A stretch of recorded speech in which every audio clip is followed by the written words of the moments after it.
Sairam, everyone.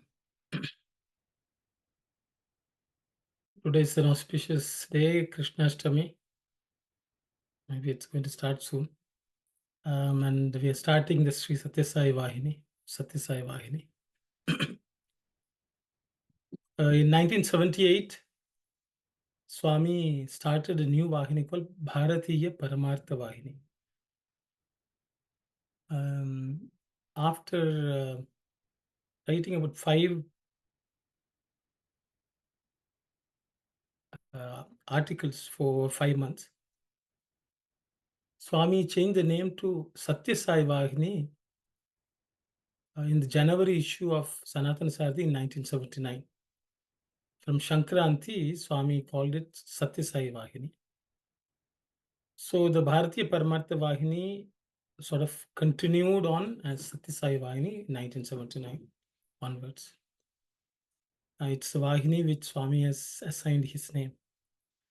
And I think in that sense, it's a very important Vahini. And Swami has blessed us all to study that today onwards. And we pray to Swami to guide us on this journey. So with those words, I will ask Sister Narmada to read.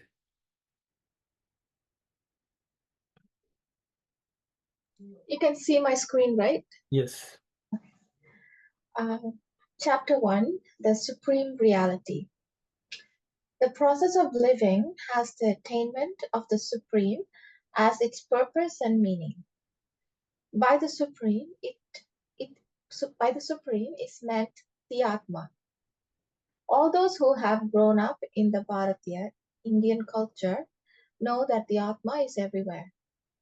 But when asked how they have come to know of this, some assert that the Vedas, most ancient spiritual revelations, have taught them so.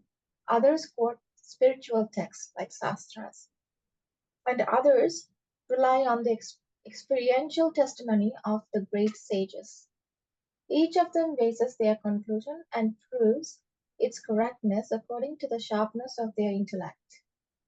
Many great people have directed their intelligence toward the discovery of the omnipresent Atma and succeeded in visualizing that divine principle. In this country, Bharat, India, those who have tried earnestly to pursue these goals have had evidence of their successful realization placed before them by preachers, pundits, or scholars, aspirants, and ascetics.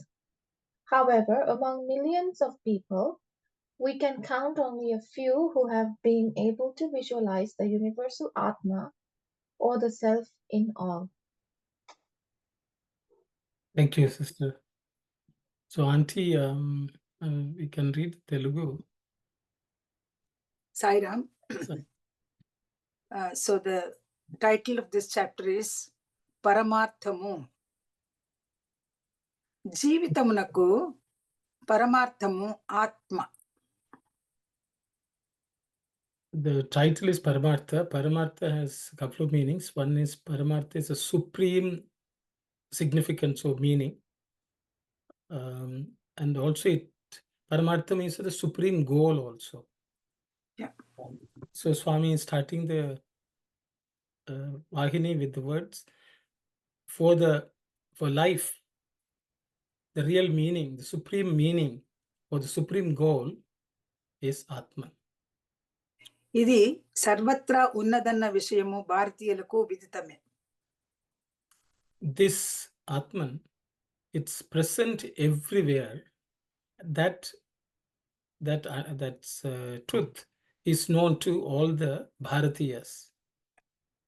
కొందరు వేదములు ఆధారముగాను, some use the Vedas as the support or the basis. Basis, మరికొందరు శాస్త్రములను ఆధారముగాను, Some others using the Shastras or the scriptures as the basis. ఇంకా కొందరు యతీశ్వరుల అనుభవములను ఆధారముగాను, Some others using the experience of those who have ascetics as the basis. దీన్ని తీసుకుని వారి వారి బుద్ధి కుశలతో ఈ విషయమును రుజువు పరచిరి. So taking these according to each person's their intellect or the discrimination and the ability of discrimination, this subject has been confirmed by them, or they believed it. Yeah. Ruju- రుజువు పరిచిరి means the proved. They proved themselves. Proved. Yeah. అనేక మంది మహనీయులు సర్వవ్యాపకమైన ఆత్మాన్వేషణతో తమ శక్తి సామర్థ్యములను ఉపయోగించి Many great people, they have through their search or seeking of the Atman which is present everywhere according to their capability and power, ఆ దివ్యాత్వాన్ని కనుగొనిరి. and they were able to visualize or perceive that divine Atman or that divinity.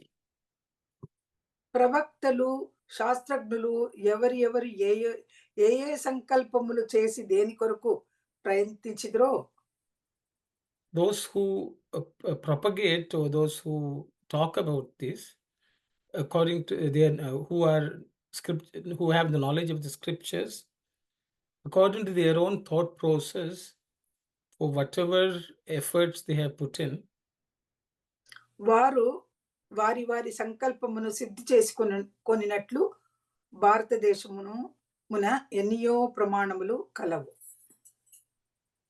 according to their own thought processes and the success which they've attained through that, in this Bharata, in this land of Bharat, there are many pramanaments, there are many proofs for this. కోట్ల మంది మానవులు ఇట్టి ఆత్మ సందర్శనము ఏ కొంతమందికో లభించను. Among the crores of people or millions of people, this vision of the Atman is only attained by a very few. అట్టి పవిత్ర ప్రాప్తి మానవులోని బుద్ధి వివేకము పరాకాష్ఠ చెందినట్లు మిగిలిన జీవరాశుల్లో చెందలేదు. I think, Auntie, this has not been read. ఏది in the Lingaswara. కోట్ల మంది మానవులు ఇట్టి ఆత్మ సందర్శనము, Yeah, with that only they have stopped. ఏ కొంతమందితో in the translation. And this is about all the other living beings don't have this ability. That's what Swami says. I think it's in the next. And that is the next one. Next అట్టి పవిత్ర ప్రాప్తి, that kind of attainment, మానవులోని బుద్ధి వివేకము, which is the discrimination which is present in the man, పరాకాష్ఠ చెందినట్లు,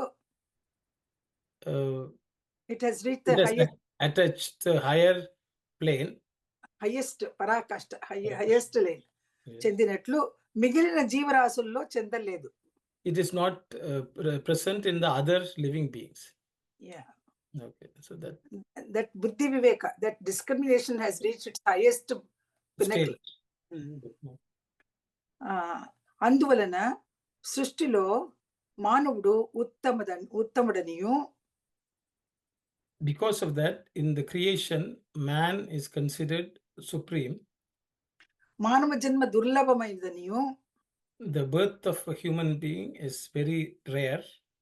శాస్త్రములు చాటెను. The scriptures say. Yeah. I think we will stop here, and because in English they have not read.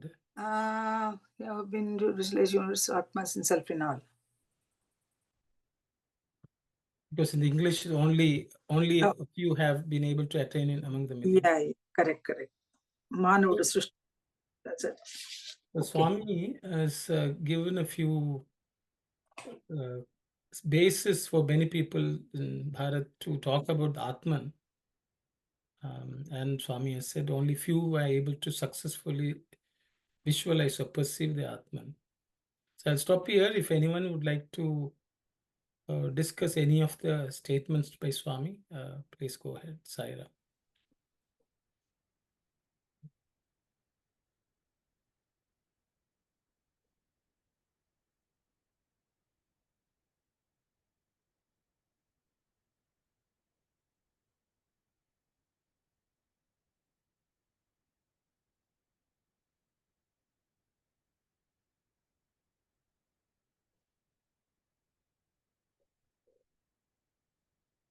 I guess everyone is fine with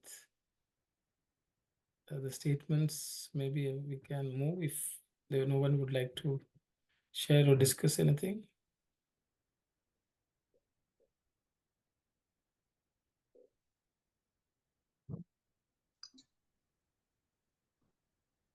Sairam, Saira Manti. you said Paramartha is the supreme goal of human birth, you said. Yeah, so I think in the translation also they have said attainment of the Supreme as its purpose and meaning. Like Supreme just, goal. yeah, just like the Purushartha and the goals of human life. I Yeah, thought Purushartha, but here means. Actually, the word Paramarthamu Swami has given is the supreme reality. I know that's the way they translated. I don't know whether that also is okay. You know, I think that's the supreme meaning means essence also we can say. It's supreme essence of human life also we can say, I think. In other words, we can call that supreme consciousness which is present in everyone as Atma. Yes. So Swami, which is the truth, I think, because Sathya Sai Vahini, so that's the truth. The unshakable truth, I think, from that sense also. And also Artha also can be wealth also, the supreme wealth also we can say.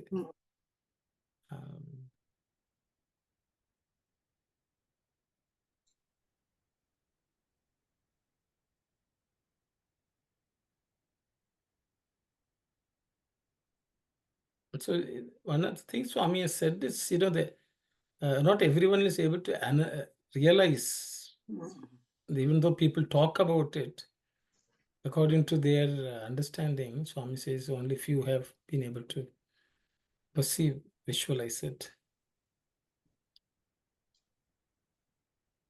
Hi, brother, can you kind of explain this line? You know, when they're saying, and other rely on the experiential testimony of great sages. So, yeah, anyone would like to comment on that? Swami has given three bases which people have used. One is the Vedas, one is the Shastras, the third one is the experiential testimony of great sages. That's the way the translation goes. Anubhava, you know, of experience of people who have Yatishwara. Swami has used the word Yatishwara. Yatishwara means people who have ascetics. Their experiential knowledge is what Swami has said. Anyone would like to comment on that? Okay, sister, so maybe I will go. See, in this world, there are three kinds of Vedas. You know, I was just listening to somewhere else, so I'm going to say that. See, the Vedas have a way of explaining the truth. Shruti. They are called Prabhu Samhita. Prabhu Samhita means they are with authority, they make the statement. And they also give injunctions like Satyam Vada, speak the truth, you know, Dharmam Chara. And they give very strict injunctions, all the Vedas and the Upanishads. So that is one kind. Then the second kind is Shastras, Smritis. which what they say is a Suhrit Samhita. So apparently they are by rishis and sages who have listened to the words of the Lord, and then they tell in a very convivial way to people, like a friend. So apparently the Satyam Vada is Manu Dharmashastra. Manu is telling Satyam Bruyat, Priyam Bruyat, Satyam Apriyam na Bruyat. He is explaining that how do you say the truth, which the Vedas have said. But then what happens is then the Puranas come into play. Puranas are stories of devotees. So stories of the devotees also, they have experienced the same truth. But for example, if you take Satyam Vada, the story of Harishchandra. So how did he practice this Satyam? How did he stick to it? So this is the experience of Harishchandra. So even the Vedas have said something, when we know this experience of a devotee, a great personage who has been almost a rishi, and Harishchandra is a rishi in the sense the way he practiced sadhana of Satyam itself. So that is the experience of a great sage. So we can also learn from that also. So they are apparently called Kanta Samhita. So Kanta Samhita means very loving. For example, they say if something has to be done from a person, the boss may command, do it. The friends may say, this is the right thing to do, why don't you do it, and things like that. Then Kanta means wife. The wife will know how to pleasingly tell. So apparently, they will know how to. So the person may be actually, you will understand it much more better if the wife says, or the spouse says. I don't know whether that's reality today, but that's so the thing is, the experientially they may be able to explain, give the experience, which is what the great sages and who have experienced, like for example, Ramakrishna was able to transmit to Vivekananda. So everyone was inspired by Ramakrishna as a great devotee. So so that itself is enough proof. They may have not studied the Vedas, they may have not studied the scriptures, but the experience of someone in front of their eyes who has experience and they are benefited, that can be a great inspiration and the basis of divinity present everywhere. Because if that person has experienced in their own life, anyone who is witnesses that will be able to learn from them. So that's my understanding. I hope sorry. So Swami is telling these three types of I think wealth which is available for a devotee in the Bharat. They can use any one of them and prove that the Atman is present everywhere. I think that's what Swami is nicely saying. Okay. Can we call it as Shabda Pramana, Shastra Pramana, and the third one as experiential knowledge can be Anubhava. Anubhava only. Anubhava Jnana or whatever. Pramana, Anubhava Pramana. So these three sources, we can rely on them to reach that supreme reality because they tell the truth in a proper way. Sairam. Where do we fall into? Shivani's voice is not very clear. She's asking, Auntie, where do we fall? If you have experienced it, tell us. So we rely a lot on experiential, right? Our own experience. See, the problem I think is, sister, everyone is sharing their experiences. But the experience which is of certain kind is a Yatishvara, Swami has said. Every person on the street also can give experiences. But is he a Yatishvara matters because, one who has experienced the presence of Atman everywhere. If somebody has experienced it, that person's experience is useful. Mm. So I think we don't fall under we can follow any of this. We can follow. Okay. Perfect. Follow any of this and make it our own experience, is my understanding. Perfect. And I think that's why Swami is listing it out. Thank you. Because if the second paragraph, Swami is talking about it.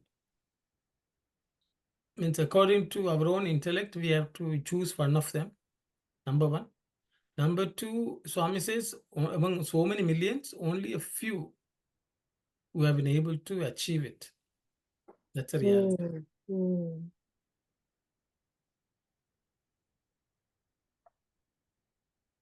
Okay. Yeah, Yes, thank sir. you. Sairam, Shivani, go ahead. Shivani, go ahead. No, Auntie, I was just thinking, yeah, and what brother was explaining, just acknowledging that I heard. Okay. See, this is, I think, just to, the thing is, why Swami is telling is, we need to have access to any one of these for spiritual progress. I think that's the reason Swami is telling. Either we should study the Vedas, understand them, and then through that, apply them in our life. That is one. The second one, we should study the Shastras, understand them, and then apply in our lives. The third one is having the company of people who are like that. So each one of these we have to choose. Without any one of these, we will not be able to go anywhere. It will not provide any basis. Then our own conviction could have suffer because of that. That's why company or sangam, satsangam and all that, Swami has always given a lot of importance to. Even to study the Vedas, you need satsangam. Even to study the Shastras, you need satsangam. Even the Yatishvara experience, also you need satsangam. So that's why the association, that's why Swami said, Swami will form the organization also, so that everyone will have access to some of these. Without that, an organization doesn't have any meaning. If people say, we know what to do, it's a problem. I think that's, Swami in saying these things so that people understand the importance of these things for anyone who is a serious seeker. I'll stop here. So where would Parikshit will fall? Because he listened to the story Glory of Lord through Sage Sukha, right? Yeah. So So listen. you answered the question, sister. I did answer. Okay, I do that many times. I do that often. Yes. Okay.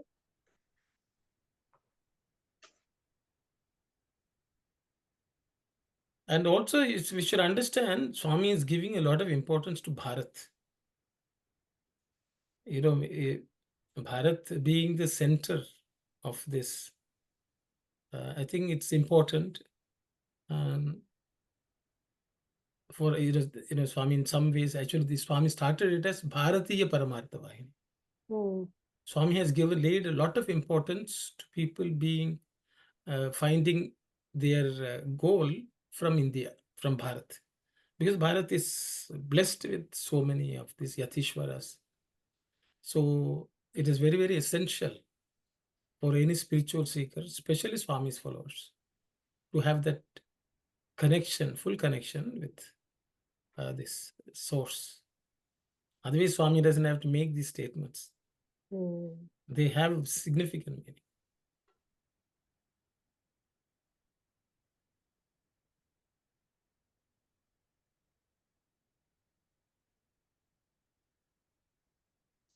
That's what Swami says. In this country, Bharat, those who have tried earnestly to pursue these goals have had evidence of their successful realization placed before them by preachers, by pundits, scholars, aspirants, and ascetics.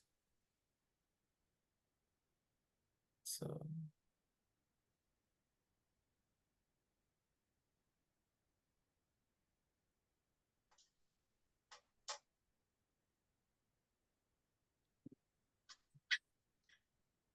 I think we can move on. I think no one is speaking. I think everyone is bored with this, maybe I will just move.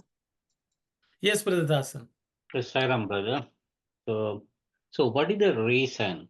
If you take in a class in a trigonometry, there's 100 students. So when the teacher teach, at least 95% of the students will understand. When you go to the spiritual side, Swami saying millions of people, only few will following the path. Even though we say you are Satyam, Suvam, Sivam, Sundaram, and but they are not following that one. So what is the reason? Where the downfall? Okay, good question, Brother Sairam. Others, anyone would like to answer this question of Brother Dasan? Why in the spirituality the pass rate is low? Is the teacher bad, or is the class bad, or what's it? Yes, Brother Sai Satish, please go ahead. Saramana. So other subjects we learn it through the head, and this subject you have to learn it through the heart. That is where I think the problem comes, because everything we apply our mind and we try to understand the concepts.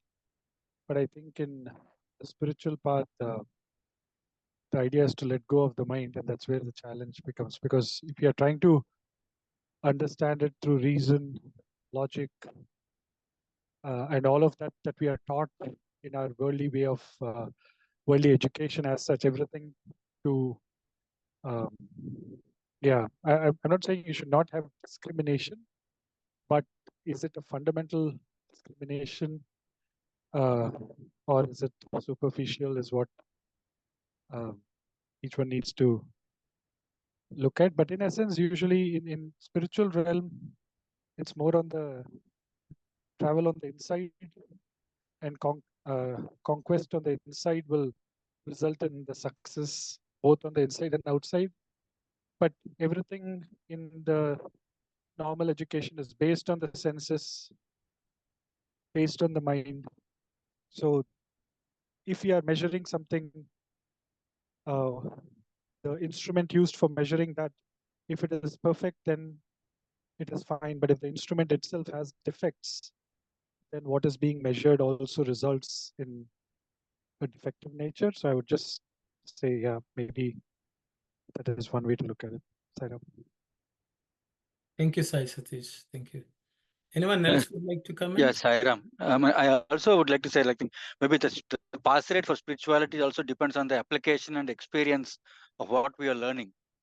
That's where I think that's purely on the individual who is seeking, right? So it's up to the individual how committed, how serious they are, and how deeply they can understand. And because at the end of the day, unless you apply and experience, you won't realize what you learned. So maybe that's because it's not nothing to do with the guru as such, as it started. So most of the individuals, I would say. Thank you, brother. Sairam, Yes. any kind of education, it could be a worldly education or spiritual, it depends on the art of teaching that goes with the guru side and the focus on the student or disciple. If even one of the two or more is missing, it would be hard to achieve whatever we have. We wanted to have it, but the brother Sai Satish and brother Prasad, they have nicely explained in uh, spiritual side, it is very hard because it's very subjective. I could be think that I have passed in my spiritual test, but who knows that I have passed? Maybe others may think that even someone years for yearning and studying, they haven't been successful, but only that person knows that whether the past or they haven't reached their destination. That's why it's very, very hard to measure it. That's why that sort of scale we cannot use in the spiritual side. Even though we think that the passing rate is very, very low, but at least we have to take it positive side. If we don't come to these study circles, so Swami has given uh, three sets of categories. Swami put it forth. One is the learning Vedas, and the maybe the Shastra side, maybe all kind of Vahinis and spiritual texts, and the other ones, Swami's life itself, it's a experiential testimony, for all of us. So in Swami's organization, he has given all three categories, the well set, the examples to follow, the maybe someone else, the uh, eyes, it could be, we having to move up, but it depends on, the glass of water. Some may think that, it's not full. Some may think that at least we have half, the glass full of water. That's what I could see. Thank you, all the brothers. They have put really nice points for this one. Thank you. Thank you, sister. Anyone Saru, else? Yes. yeah, Go just ahead. quick question though. I don't know if it makes sense, my question, because how Brother Sai Satish and we said that how you're learning from your heart, whereas in the secular side of things you're learning from your head.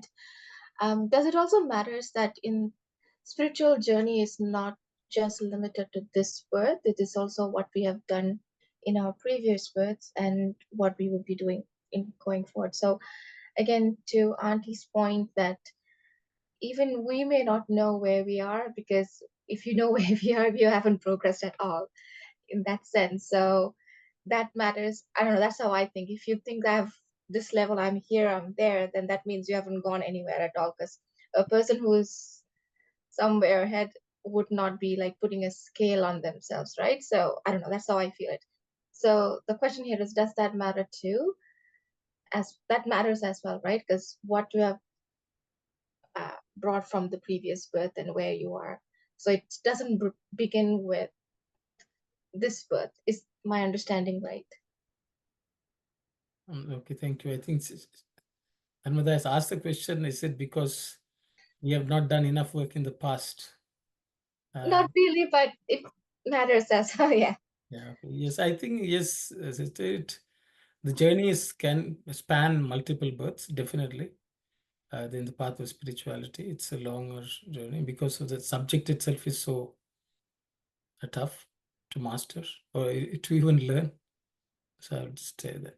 Yes, Sister Aruna. Sairam, brother.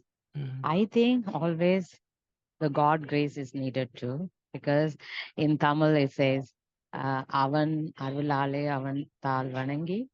So that is something, I was reminded about that. Even Swami's fold, without Swami's will, we cannot be in his fold, kind of.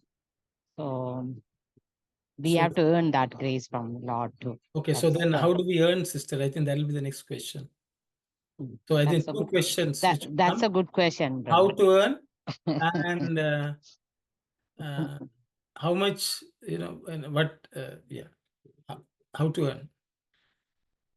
And does it mean that, many are not earning? If, if only few are passing? Two questions. Yes. I think sister left it to us. Yes, brother. No, yes, brother. That's something I had to think about it. Okay, thank you. Saira. Thank you, Sairam. So Sairam, brother, everyone's gave good answers. I'd like to put my input too based on the answers. Yeah, everyone knows that we are diluted with the Maya, and we are Satchit Anand, but we are not taking that kind of interest to come out from that one. We are not earning for Lord's grace. we are not working hard for that one. In Kali Yuga, most of the places, if you go to hospital, school, temple, everywhere are related to the money. There's no real, there's good service. So, but we have to work hard. We have to believe on that one. We are diluted with the Maya. We have to work hard to come out from that one. That's what you said. We had to participate in the satsang. We had to believe that one. Then we can come out from that one. That is my opinion too, brother. Thank you, Saira. Sairam, brother. Thank you. Yes, brother Sai Satish. I was just going to add, I think in the worldly side of examination, the whole effort and the striving is to recognize the individuality of that individual who has become successful. But in spirituality, it is the dissolution of that individuality. So whoever passes that exam doesn't come back to say that I have passed it, because there is nobody there to say that I have passed it. Because if you have passed it, you cannot say it. If you have not passed it, you keep saying that means you have not really passed it. So in that sense, yeah, it's one reinforces the individuality, that is the worldly size, where the small I is being continuously reinforced of its existence. Whereas in spirituality, I think the whole effort is to make the small I dissolve and realize only the existence of the capital I. So no doubt the pass rate becomes, like what Swami has said, very few, because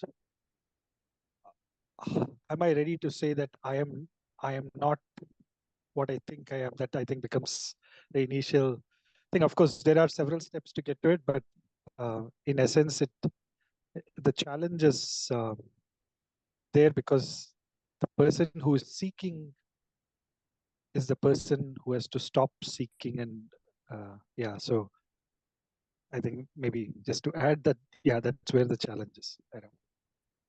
Thank you, Sai Satish. Maybe I will add a few points. I was listening also and thinking. See, even in this world, for example, if you take elementary school, everyone finds it easy to study. If you go to high school, people struggle a little bit. If you go to your college or degree, people struggle a little further. Not everyone gets through. Then if you go to the masters, it's again a smaller number. Then if you go to PhD. So the thing is, we should, the Atma Vidya is called the highest Vidya. Atma Vidya, Vidyanam. That is the toughest subject to study. I think that's one of the reasons. So unless we work hard and our ability to grasp also is high, we may not be able to strive. And it may require many births, as Sister Narmada has pointed out. Number one. Number two, and then the problem is in the spiritual field, the distractions and deceits also very high. For example, we may think we have to follow somebody, and if we have not made, chosen who we are following, who we are associating with, that also can be a bit pitfall. If all remember in Sandeha Nivarani, in the first chapter, second chapter, Swami is talking about, somebody went to a guru, got a mantra, and, then they saying, oh, I realized this guru was not proper. Then Swami is taking the person to task. First of all, you should have inquired, who are you associating, who are you listening to? Then, so that is also one of the biggest pitfall in this path of spirituality, because there are enough cheats for people who we think they are following the path, then they will fall, and if we are following them, we also will fall. So that is also another challenge in the path of spirituality. So I think vigilance and hard work, sincerity, and keeping that as a priority is, I think, very important for us to make some progress, even if we have not achieved full success. So I think I'll stop there. Thank you. I think we can move on if it's okay, sister.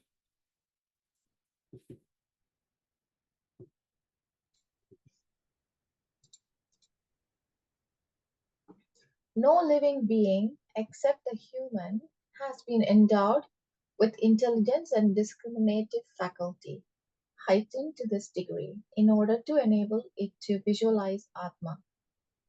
This is why humanity is acclaimed as the crown of creation and why the scriptures, sastras, proclaim that the chance of being born as a person is a very rare piece of good fortune.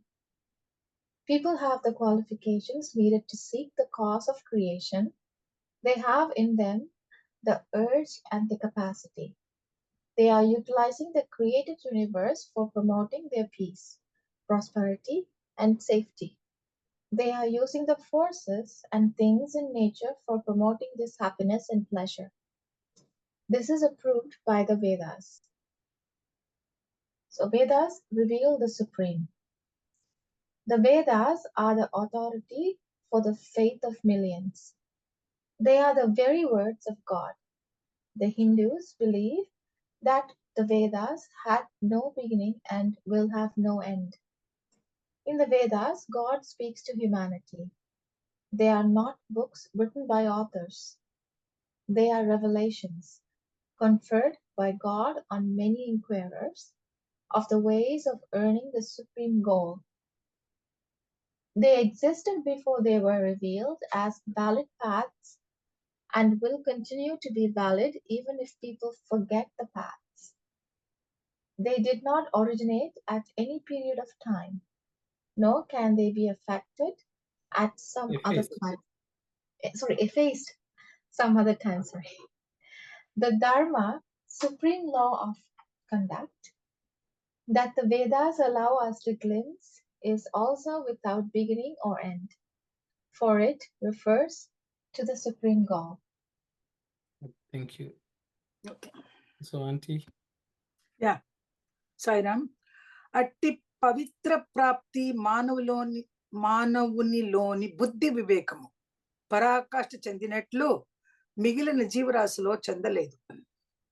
So this ability of human being where the buddhi, the discriminative faculty and intellect has reached the highest state in the human being, it's not the case with all the other living beings. Yeah. అందువలన సృష్టిలో మానవుడు ఉత్తముడనియు మానవ జన్మ దుర్లభమైనదనియు శాస్త్రములు చాటెను. So the scriptures proclaim that the human being human birth in this creation, human birth is supreme and also it's a very rare blessing.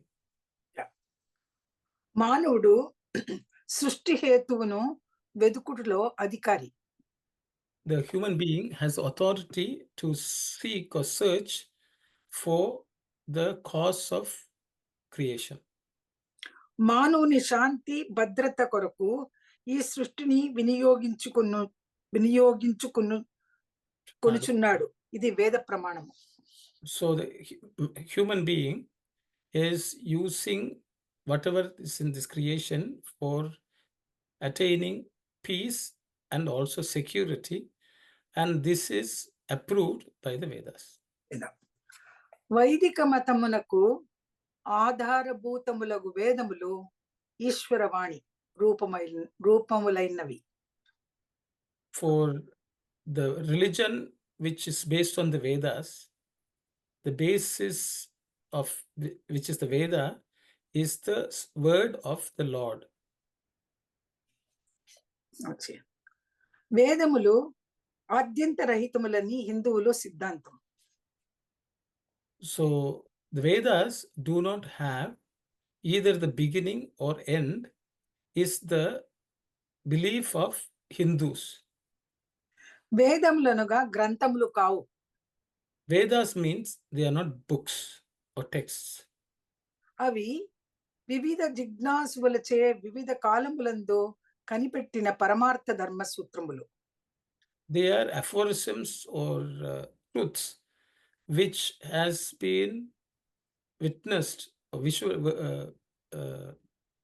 seen by those who sought knowledge, jignasis, and at different points in time. Can we say jignasu as aspirants? I think we can. Hello, you're frozen. Arun, you're frozen.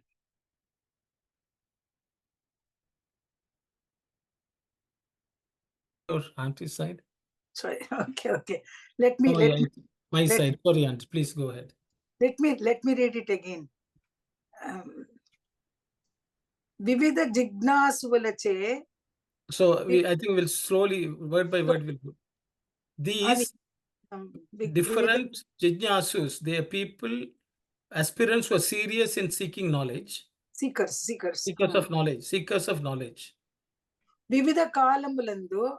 At different points in time, kanipettabadina, they were able to witness Paramartha Dharma Sutramulo, the supreme truths and dharma, dharmic truths, aphorisms.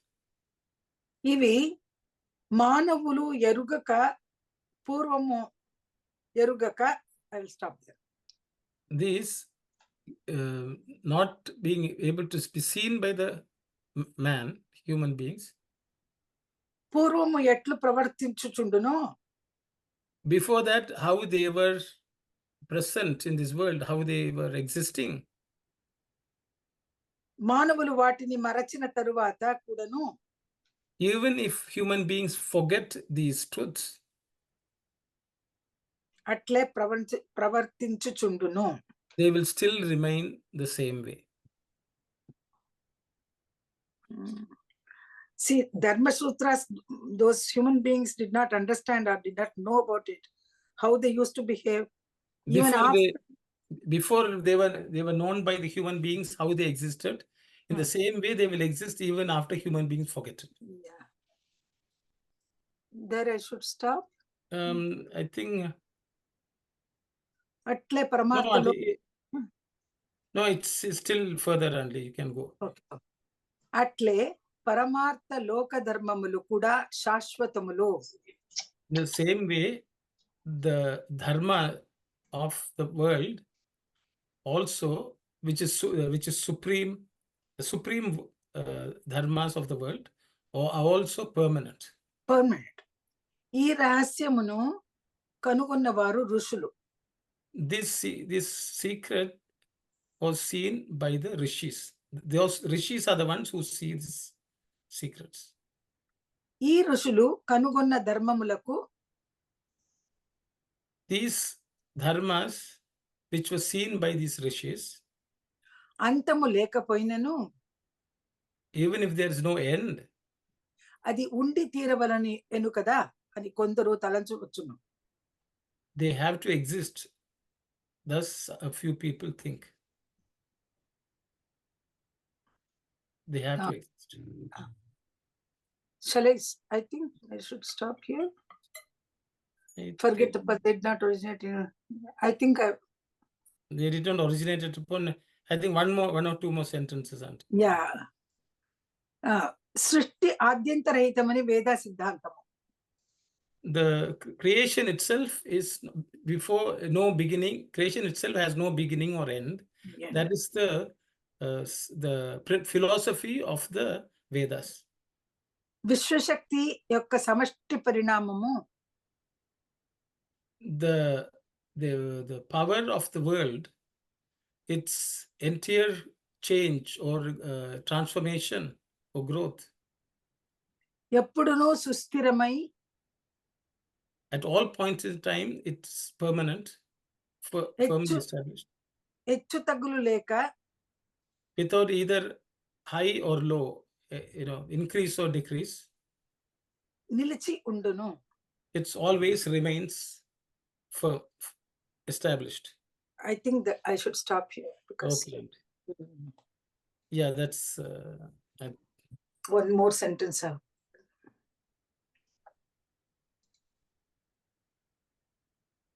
Yeah, it's not actually. Okay, we'll stop here. So Swami is talking about the rarity of human birth. I think telling us, that we should make good use of this opportunity which we have gotten. Yeah.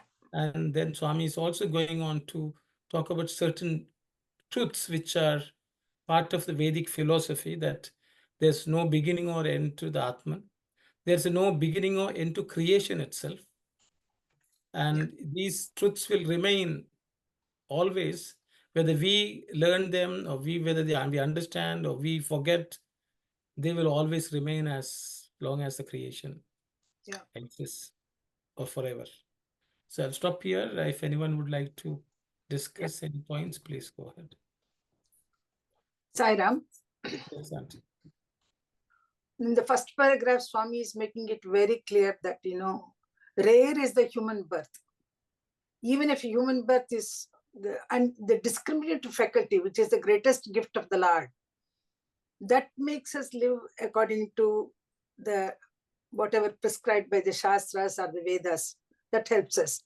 And another important thing is to take, not only taking birth as a human being, but to take this interest in spiritual inquiry.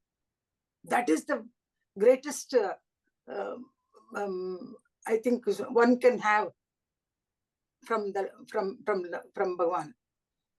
These three qualifications which we have been endowed with, that comes to us as a blessing from the Lord. Yes, Auntie. Thank you, Auntie. Sai Ram. Anyone else would like to share any thoughts, Sai Ram, I just had the thought about this one. It could be little weird, and all else, the people, they may not believe in maybe human birth is a very rare piece, because we don't know who were we in the past birth and who would be in the future birth. The most of us, we believe we would be having a good birth in the next birth itself.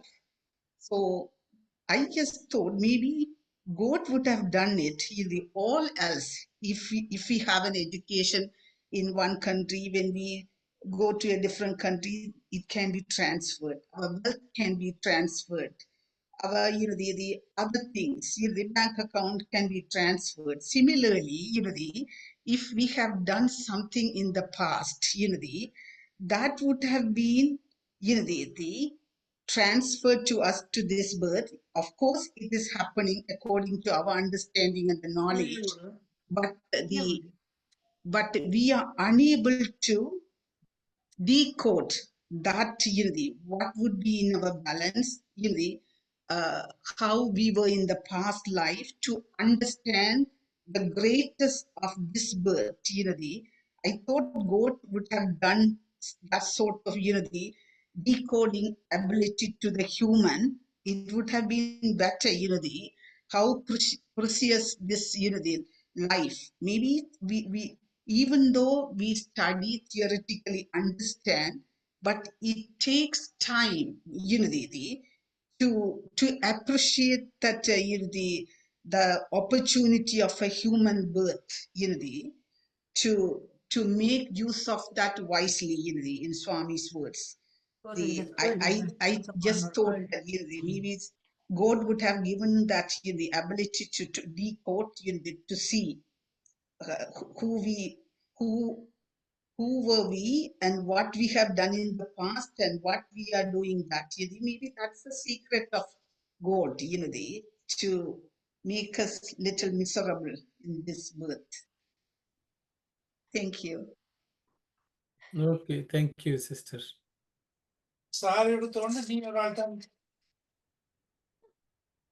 Yes, Auntie Sakhu, you want to say something? Yes, Sai Ram. I Yes. need a little bit of explanation. In order to enable it to visualize the Atma, the first sentence, no other living being has been endowed with the intelligence and discriminative faculty heightened to this degree in order to enable it to visualize the Atma. Can you explain visualize the Atma?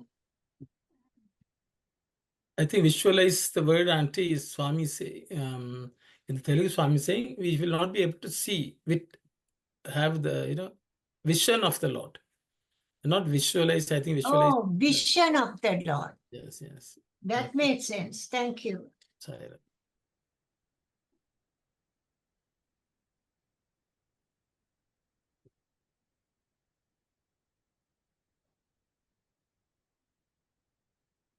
Okay, so anyone else would like to comment on this? Discuss any point? Sairam, Auntie. people are using this created universe for promoting peace and prosperity and their own safety. Yes. And the second sentence, Veda Pramanamu, Swami in Telugu also says Veda Pramanamu. Are we using all the facilities given by the universe for promoting our own happiness or the welfare of the whole world? That question comes. So, Sairam, I don't know whether it is. I think Swami is saying that there's nothing wrong with us using it for seeking personal happiness and security in this world. I think that is acceptable to the Vedas, from what I can say, Swami. Okay.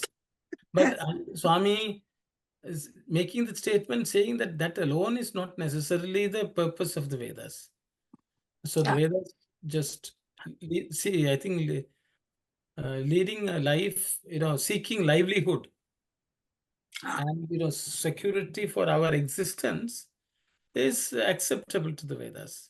Yeah. But then Swami would ask us, why do you want to live, first of all? Unless you're achieving the purpose of the goal, life. Yeah. I think at one place Swami says many people treat people as if they are ailments, but what's the point in giving them good health if they're not using it for a good purpose? So it's like that. But Swami say that is also acceptable to the Shastras for us to survive in this world, using the world, whatever has been provided in this creation. I think that's my understanding. Anyway, I will ask others if they have something to say. Yes, Auntie Sakko, you did raise your hand or you Oh, can... no, sorry, I forgot to remove it. Okay, thank you. Okay, Brother Thasan. Yeah, I like the first line, brother. No living being except a human has been endowed with the intelligent and discriminative power. Because we studied before, hungry, sexual union, sleep, fear, those four are common to the animals too. The only difference is the knowledge. So we have to use our knowledge to discriminate what is permanent, what is not impermanent. So absolute is the permanent. So we have to believe on that one, that we have to work on those ones. Thank you. Sai Ram, brother. Sorry, Ramana, I have a question on this. So in the first line itself, the human birth is a rare birth where we are given the intelligence to understand or see Atma or visualize God, right? But does that mean the non-human birth will not realize God or see God? Because then I have a question about Swami Sai Gita, and Swami has talked about those two sages, great devotees becoming two dogs, and how they were able to see, and so they do see God, and they were able to realize Swami's greatness and all that. So in what sense human birth is elevated then? Sai Ram. Anyone would like to comment on this question? Yes, Brother Sai Satish. So if we take the the animals or the birds. We know like Jatayu in Yes. Ramayana, or even if we come to like, so literally we can count on our fingertips the number of such um, animal or bird devotees that ultimately realized what is the true purpose in terms of being in service of the Lord, where they became one with the Lord. So if you were to look at the percentage itself, it will tell us that to make that leap from the animal kind to divinity is more challenging, and that's where the possibility or the probability of reaching divinity through humanity is higher. So in terms of just looking at examples, whether what you're saying in terms of even Swami's Jack and Jill dogs or Sai Gita, any of these, I think coming in contact with divinity itself would have been some form of blessing which would have made them attain Swami, or bring that love for Swami. So to make that in the cycle of evolution, I think the one step away from divinity is the humanity. That's why I think again and again it comes down to human birth being the rarest of all the birds, and I think even Shankaracharya says that of like the three things what Auntie was mentioning earlier, so the Manushyatvam, Mumukshatvam, and Mahapurusha Samshaya. To get a human birth, to have that yearning for liberation, and to get the company of the good and the godly, those three are the rarest to come by.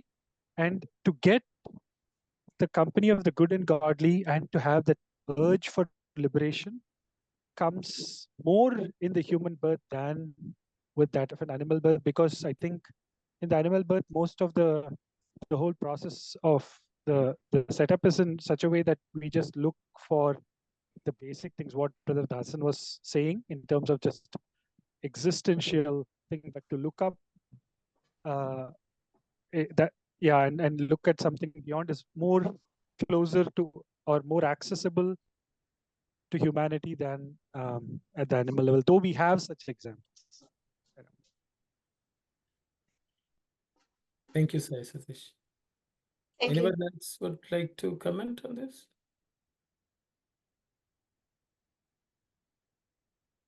Sister Narmada, Swami addressed this question in Sandeh Nivarani.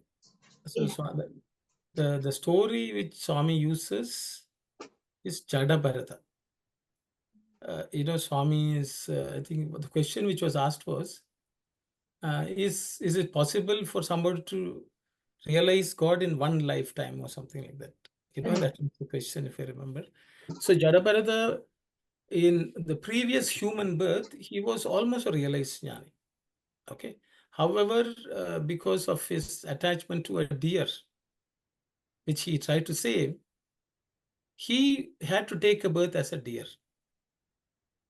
But even as a deer, he was still continuing his sadhana, and then he was born as Jada Bharata. And that was needed for him to fully seek merger with the Lord. That's the explanation which Swami gives. I think the animals do not have mind. So, but they are just working with instincts. But because of their sattvic, some sadhana which they have done, some sattvic quality which they've already earned as a human sadhaka, for some reason, only the Lord knows, they take birth as an animal. Nothing, they can still be a greater devotees than a human being, because they were attained that stage before they took the animal birth also.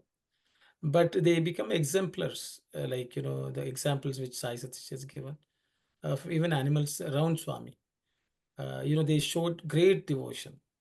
But that is not a very conscious decision. It's because of their own vasanas. The previous good vasanas, they continue to be good devotees. But from what I understand, a human birth is essential. for the final merge, because that's the final step. Even if they have to take a birth for a few seconds, and they are born as a human being. And there's another story which Swami talks about. Narada, one day, though he was chanting the name of Narayana all the time, once he got a doubt, is it really powerful? So you can imagine doubts can come even people like Narada. So he went to Vishnu and asked. Who else to ask? He went and asked Vishnu. So I don't know whether people know the story. I mean, if they know the story, I wouldn't say this, repeat the story, but that story proves how people evolve just with one name, and ultimately they become a human being, and before they emerge. Brother, why don't you tell the story, brother? You didn't tell the story. Okay. You don't know which story you are referring. Thank you, brother. Okay. The story is Narada he had this doubt. So Vishnu said, okay, I will give you, and he sent him. I think, Swami has given 2-3 versions. My version may be not exactly correct, but I will just say.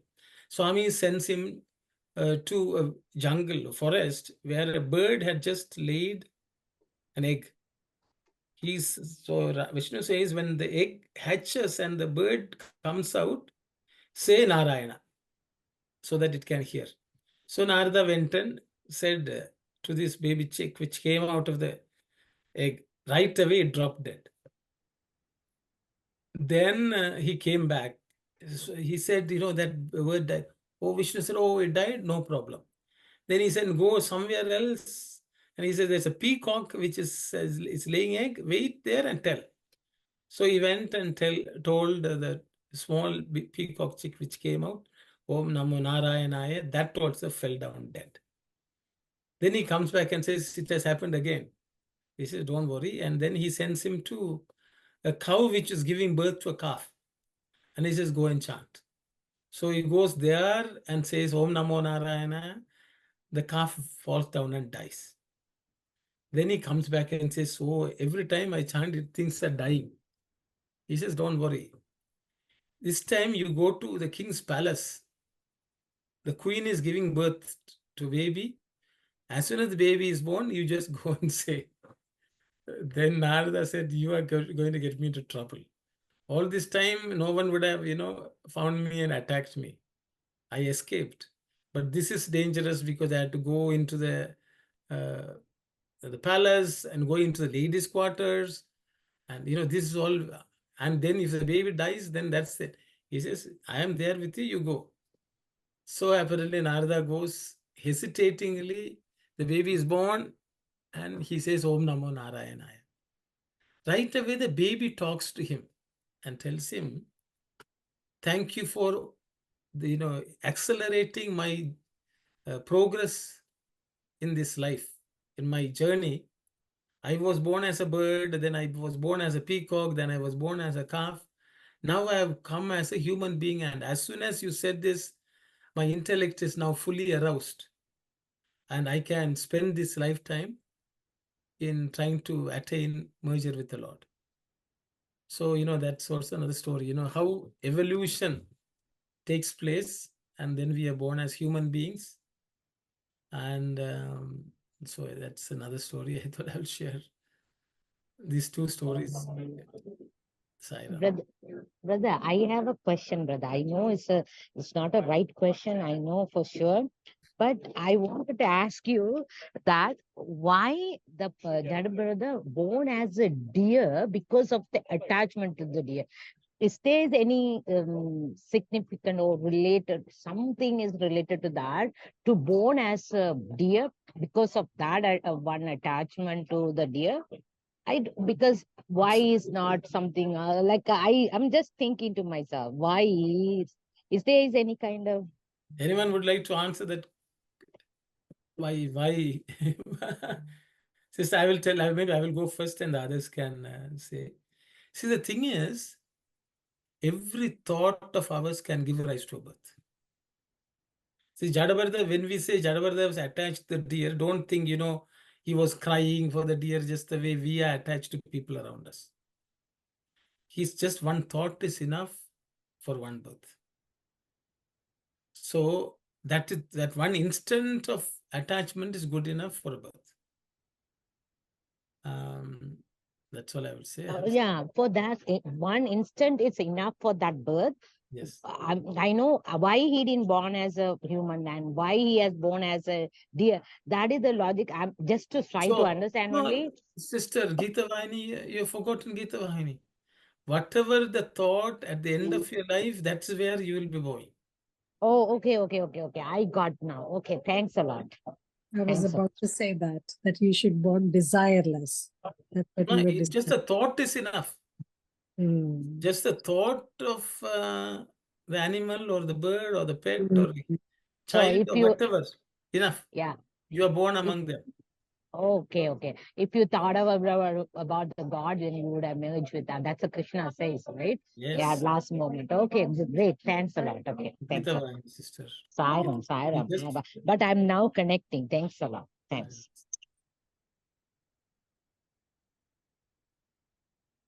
Sairam, and also because at the end of the day, it's all the same Atma, right? Maybe because of the good deeds that the Atma must have done. I think maybe Swami was looking for some way that can be a quick turnaround, because somebody who is ready to born, maybe he's just putting it there, not necessarily. I don't know. Maybe I'm not sure. I'm just talking loud here. I mean, I don't know when before he identifies whether this person is supposed to go as a frog or monkey. Will there be any discussion? We'll discuss or whichever comes next that helps to practice. Maybe that's what they look for, right? What I'm trying to say, I think, is there any special significance to say why the first one is a frog or anything like that, or whichever available to come in, the Swami just puts the Atma there. I'm just curious. Oh, you are talking about vacancy, brother? Yeah. So I think he can create jobs. He can create additional frog jobs. But I think that what we are born is determined based on our last thought or the thoughts at the end of our life. Is what Krishna says in the Gita. So that's why he says it's very important that we continuously think only of the Lord and nothing else in this world. Because any moment we can die. When we are thinking, looking at a dog, if you die, Any moment we can die. Yes. Constantly you have to think. So yeah, that's any moment we can die. Anyone. You're scaring at. But okay, I'll stop here. I am doing too much talking. Anyone would like to share any thoughts, please, on? See, this is the second paragraph. Swami is saying, whether we know the Vedas or not, the Vedas will always be there. So, which basically says, if at all we are studying anything, it's for our own benefit. It's our own benefit, and the Vedas don't depend on us. They will be there for anyone who is wishing, or any seeker. It will become available because it's present everywhere. I think that's also something which Swami has said.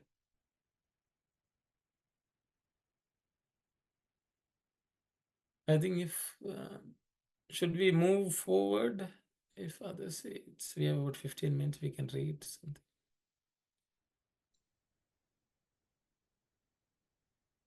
So I'll move it. The next. Yes.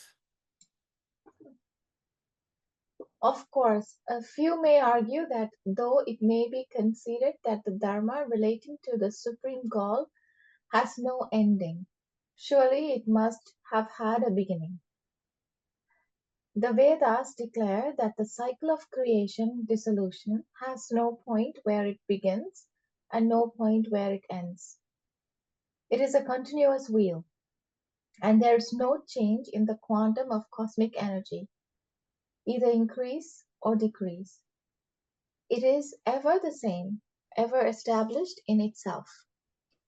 The created and the creator are two parallel lines, with their beginnings unknown and their ends incomprehensible. They are moving at equal distances from each other, forever and ever. Though God is ever active, his will and the power behind it are not clear to the human intellect. The Supreme, according to the inheritors of Indian Bharatiya culture, is vastness itself. It rises to the high skies and roams free in that expanse. It was declared in clear terms long prior to the historical period. The study of the concept of the Supreme and the propagation of this concept suffered serious setbacks in the course of history, but it has confronted each of these setbacks with success and is today asserting itself alive and alert. This is proof of the innate strength of this revelation. Thank you. Shall I read? Yes, Auntie. విశ్వశక్తి యొక్క సమష్టి పరిణామము. That's where I should start. Yes, Auntie, I think so. విశ్వశక్తి యొక్క సమష్టి పరిణామము.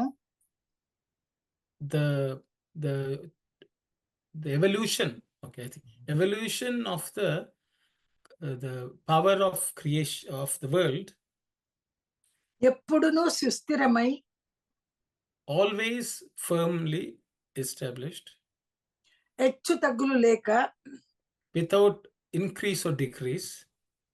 నిలిచి ఉండును. It exists. సృష్టియు సృష్టికర్తయు రెండు సమాన రేకులు. The creation and the creator are equally there are lines which are parallel.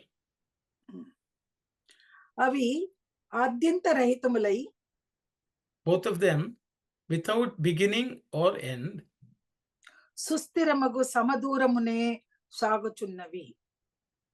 and firmly in equidistant they are traversing. భగవంతుడు నిత్య కార్యశీలుడు. The Lord is eternally engaged in activity. అతని శక్తి అవ్యక్తము.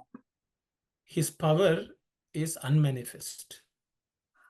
భారతీయుల పరమార్థము, The supreme essence or goal of the Bharatiyas అత్యంత విస్తృత రూపమైనది. it's Atyanta means there is no end. Atyanta means beyond end. Beyond end, it is expanding. Expansive. మహోన్నత గగన మార్గమును, in the sky which is high, కెగసి అచ్చట స్వేచ్ఛగా విహరించుచున్నది.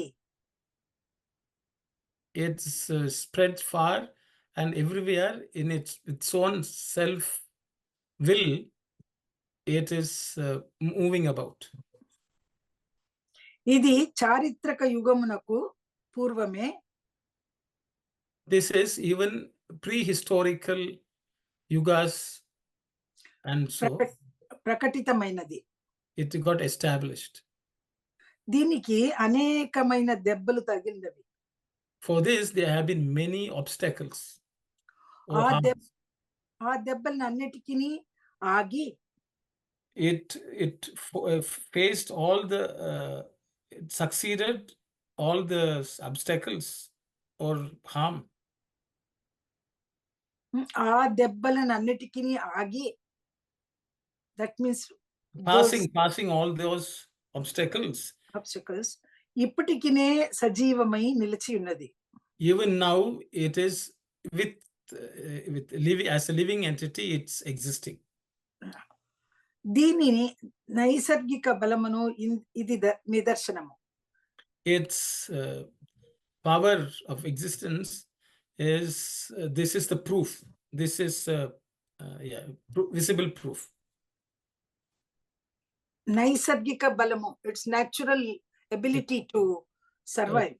Yeah, it's okay. Yeah, it is a proof. Nisarga. In spite of all the obstacles, All it the has obstacles, it has still remained a living entity. still it is intact. Intact. I think I should stop here because she is not used with it. I think that's all, I guess. This proof of the innate strength of the revelation. Yes. It's the inner strength of this relation. So Swami is introducing this concept of, see, in all the other philosophical thoughts around the world, the time is very linear. It has a starting point and it will have an ending point. And everyone is waiting for the ending point, very forcibly saying what was the starting point. But Swami is introducing the cyclical nature of Bharata principle philosophy, where creation does not have a starting point and it will not have an ending point. It's an eternal cycle. And creation is a cycle by itself, and creator is also parallelly in a cycle form. It never ends. And the creator is the one who is always ever active, making the creation function as a sustainer and creator. But there's no linearity in time. It doesn't have a starting point and ending point. There's no starting point, there's no end point. That's the way this creation is. This thought of Vedas, Swami is clearly explaining. I will stop here. If anyone has something to share, please go ahead.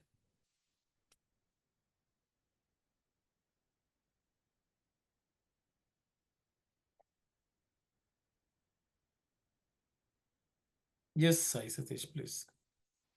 Sai Ramana. So when Bhagawan says that there is no starting point for creation and it's always been there.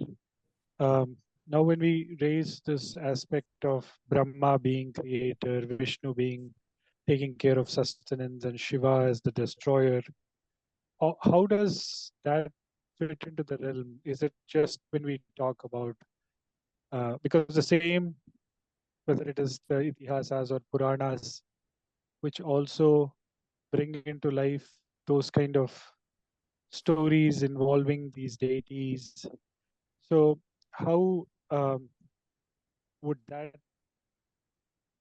you reconcile both these statements? Is it more from a realm of approaching it still with the mind, but when you look from beyond the realm of the mind, then everything is one continuum? How would you put Good both question. these together?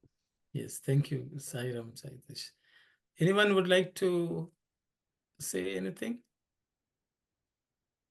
Maybe. Okay, so I will just share my understanding, Satish. We can actually, it's 4:26, so we can continue the discussion next week. The cycle can continue next week also.